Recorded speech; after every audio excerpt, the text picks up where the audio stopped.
Hello and welcome to Joints with M.Hook. The purpose of this chapter is for us to first look at the different types of joints, how they're classified, and then we'll look at the types of movements that they can do, and a little bit more information about a select few. There's a nice animation you can view on your PowerPoint if you're connected to the internet. Okay, so first, what is a joint? A joint is a point of contact between two bones, cartilage in a bone, or teeth in bones. Remember, a ligament connects bone to bone, so they would connect at a joint. Tendons connect muscle to bones. Each joint in your body has two classifications. First, structural. So joint structure is what is it made of? What does it look like? It's the anatomy of the joint. And then functionally, the joint's classified by how much movement it allows. Is it freely movable or is it immovable, for example? Okay, so functional classifications, how much movement we allow, is SAD. It's SAD. Syntharthroses, amphiarthroses, diarthroses. Syntharthroses means no movement allowed. So syn can mean together. Those bones are together, they're immovable. In the middle is amphiarthroses. Those joints are partially movable. They move a little bit, but they're not freely moving at all. Amphibians are animals that live partially on land, partially on water. So amphi is partial movement. And diarthroses, that can mean apart, so that means freely movable. Those bones can pull apart from each other. So these are the joints that we think of when we think of joints, like your hip and your knee, for example. Okay, and then structural classification, and we're going to go through each of these, is based on what the joint is made of, what the tissue that connects the two bones is. Is it fibrous, cartilaginous, or synovial? Okay, so first we have fibrous. These are going to be made of a dense connective tissue, lots of collagen, very strong, and they permit little or no movement. If you know a joint's structural classification, you're going to have a pretty good guess at its functional, because the anatomy reflects its physiology. Its structural reflects its functional movement. All fibrous joints are either going to be amphiarthroses or syntharthroses, a little movement or no movement. And we're going to look at the different examples of fibrous joints. So first you have sutures.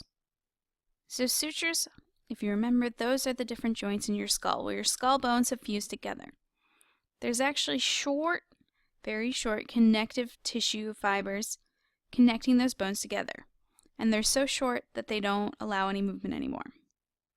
The reason that you didn't just have one solid bone that made up your cranium is because that with the sutures and the fontanelles, they allowed for more growth when your brain was younger. And once you're done growing, you get that suture there. Next, syndesmoses.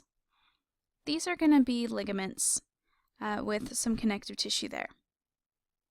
And these range either from immovable to amphiarthrotic to slightly movable.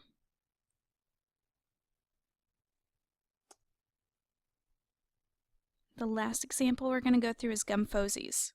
Gumphoses are where your teeth connect to the bones next to them, your maxilla and mandible. And there you've got the periodontal ligament that's connected to this like cement on your teeth, and it holds the teeth in place. Those are going to be immovable or syntharthrotic. Okay, so our first structural classification was fibrous. Our second is cartilaginous. So here you've got cartilage between the bones, but there's no space in there between them. There's no cavity. If you can guess, the next type is going to have a cavity. So these are going to have either no movement or very little movement. First, synchondroses. Think of chond, cartilage. So it's bone together with cartilage. There's no movement. An example of that would be your epiphyseal plate. While children's bones are still growing in length, you've got that layer of hyaline cartilage where the cells there divide and they make new bone. That's connecting the different parts of bone together. That's the synchondroses. And then once those bones are done growing in length, that'll ossify and no longer be a joint. The next example is symphyses. So these are going to be our bones with hyaline cartilage on the outside and then a big piece of fibrocartilage, hyaline cartilage, in the other bone. So remember fibrocartilage? It's really strong. It has lots of collagen in the back.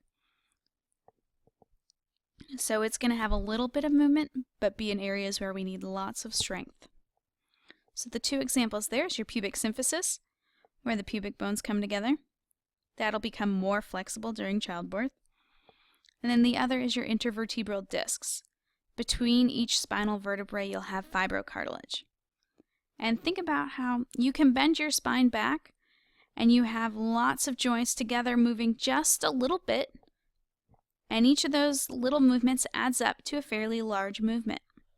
So those would be considered amphiarthroses, just slightly movable, flexible but not freely moving by any means. The last category of structural joint classifications is synovial. So in synovial joints, you're going to have a space between the bones filled with fluid. That's going to give a large amount of motion. All the synovial joints are going to be diarthrotic. We haven't seen any diarthrotic yet in our other structural classifications. So we're going to look at the different parts of a synovial joint. Okay, so here's a picture, and it's showing in your finger. We're cutting across two of your phalanges there. And between the phalanges, you have a space. So here's the space. That's called your synovial cavity. It's filled with synovial fluid. That fluid is made by the synovial membrane, the layer of cells here that are secreting the proteins, as well as the fluid, water-based, into the joint, and that goes all the way around. Synovial fluid, if you've ever seen anyone have excess fluid there, there'll be lots of pressure, and what a doctor will do is they'll put a needle in and they'll take out some of the fluid. It's very milky, white to yellow in color, and it's pretty thick.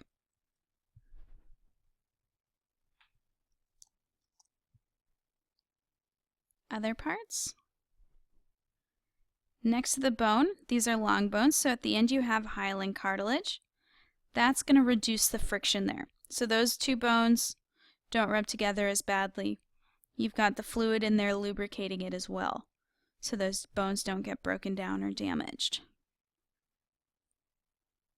Outside of the synovial membrane, you've got your joint capsule, your articular capsule. There's going to be some fibrous membrane in there. And then you can also have ligaments. Ligaments connect bone to bone, so you can have ligaments on the outside. You can even have ligaments in the middle that we'll see, like in the knee. And then you can have ligaments even in the joint capsule. That's not beautiful, but it's there. Okay, so those are the parts.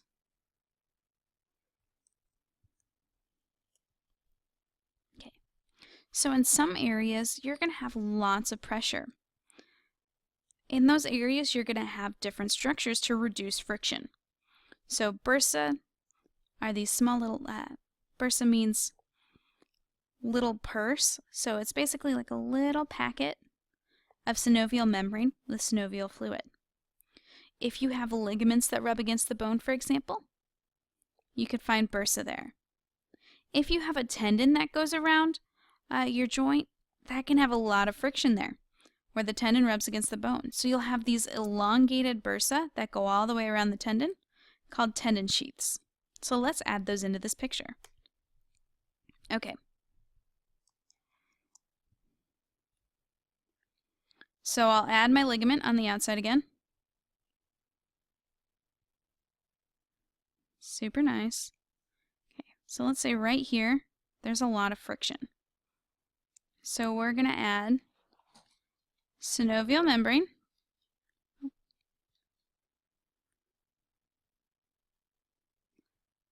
So that's where our bursa is. So there's synovial membrane. And then inside there, that synovial membrane makes synovial fluid. And so basically what happens every time that ligament moves is the bursa just gets kind of turned. So think of like if you have a balloon and you move it slightly, it's just kind of moving in that space to reduce friction. Okay, now let's add a tendon. Say we've got a muscle. Here's our connective tissue. Go into the muscle. There's our muscle, that darker part there. That's going to connect back down again over here. So you can have lots of friction between that tendon and the capsule, the bone there. So what happens is all the way around, you've got a bursa that goes all the way down, makes synovial fluid, and that's called a tendon sheath. All to reduce friction. Joints are going to be places with high friction. We've got lots of adaptations there to help us deal with that and reduce damage to our structures.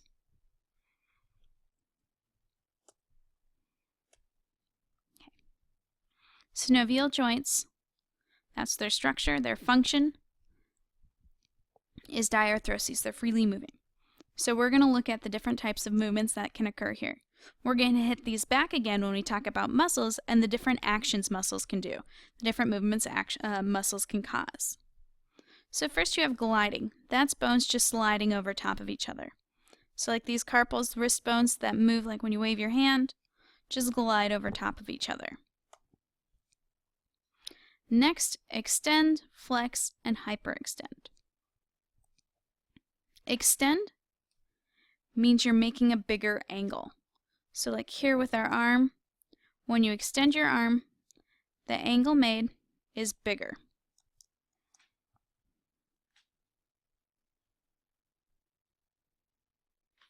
So here's our angle. When you flex, that angle gets smaller. See, smaller angle. So extend, making the angle bigger. Flex, making the angle smaller. If you can make the angle bigger than 180, that would be hyperextension.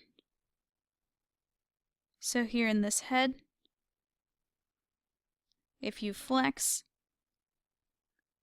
small angle, extend 180, and then if you can go even further, you've got a large angle here. That's hyperextension. So try to do that with your leg or the side of your body to practice. Okay. Next, abduction, adduction. So in abduction, abducting, you take something away, you abduct it. So that's taking your arm away from your body. Adduction, bringing it back in.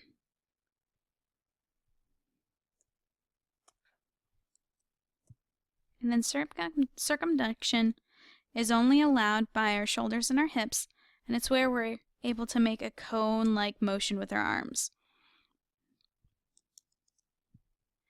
So basically you can move your foot in a circle from that first point, and you're making kind of a cone shape.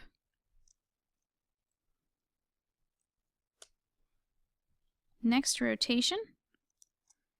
You rotate your head along the central axis.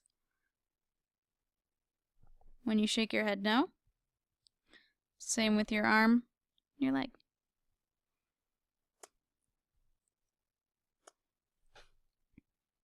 And then depending on what books you have, you'll have different extra movements. Most important will be opposition, being able to touch your thumb to your fingers. We have opposable thumbs, it helps us grip. Supination, pronation, that's showing your palm forward and then pushing it more posteriorly, changing the positioning of your ulna and radius. It's a nice table. You can pause and look through those. And then there are different shapes of synovial joints. We won't get into that too much in this class, but basically how they're shaped determines the type of movement they allow.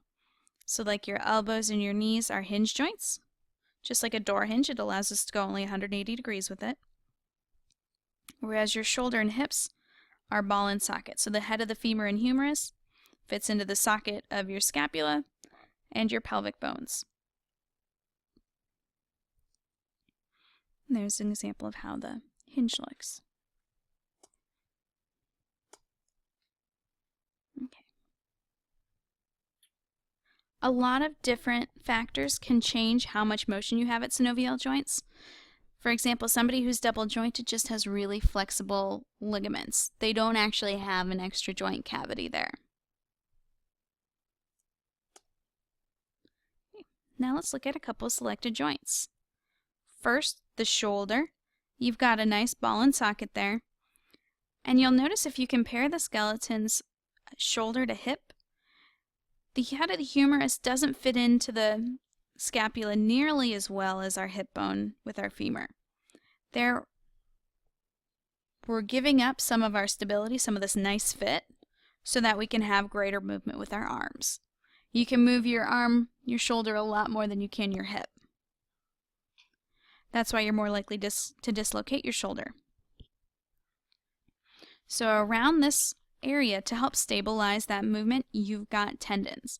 Your rotator cuff muscles go around there and help stabilize that joint. So there's a nice view of the head of the scapula, the glenoid fossa. And here you can see our synovial cavity. And there's a tendon sheath going around one of the heads of the biceps brachii. And there's a bursa, where you've got your acromion that process off of your shoulder. So there's a lot of pressure there. That bursa can kind of roll back and forth as your shoulder moves. And then there's a real synovial cavity. Next, the knee. So the knee is really interesting. You've got 3 bones there, your patella, femur, and tibia, that all share a single joint cavity. You've got ligaments going through the synovial cavity and at least 12 associated bursa. They actually found another ligament in there just recently that they didn't know there was. They couldn't understand why some of the ACL surgeries weren't repairing properly, and that's because the ligament attached to it wasn't getting repaired. So we still don't know everything. You can damage your knee quite terribly. You can tear the ligaments there, as well as the menisci. These smooth structures on the top of the head of the tibia, they help form that joint with the femur. And oftentimes pressure from the side can cause that tearing. Here's a nice view of the menisci from the top. So for your menisci, you've got the medial on the inside, the lateral meniscus on the outside. There you can see a nice view of that synovial cavity. Okay.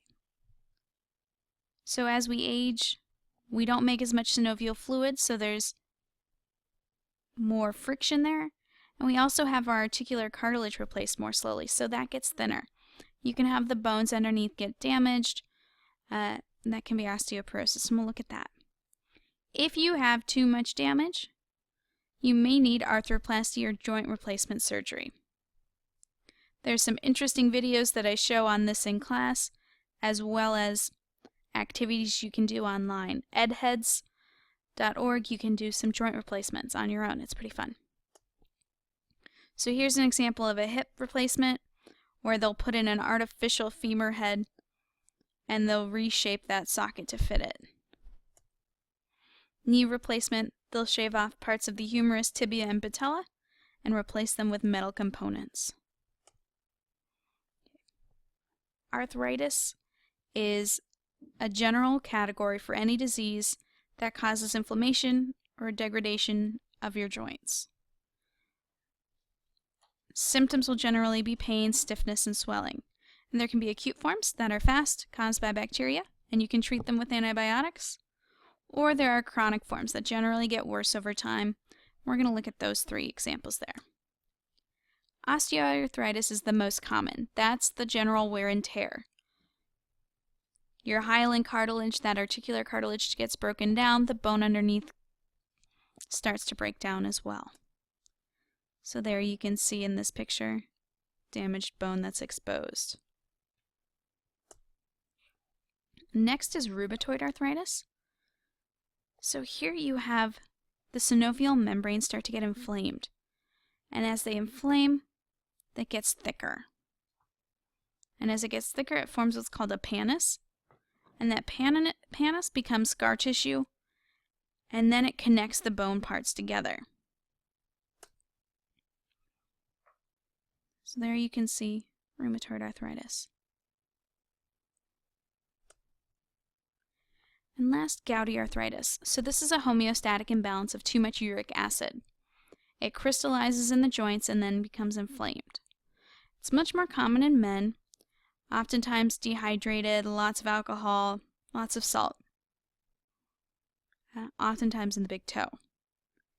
If you drink more water, have less alcohol, oftentimes the uric acid crystals will get taken care of on their own. Here's a very extreme case. And that's joints. Have a great day.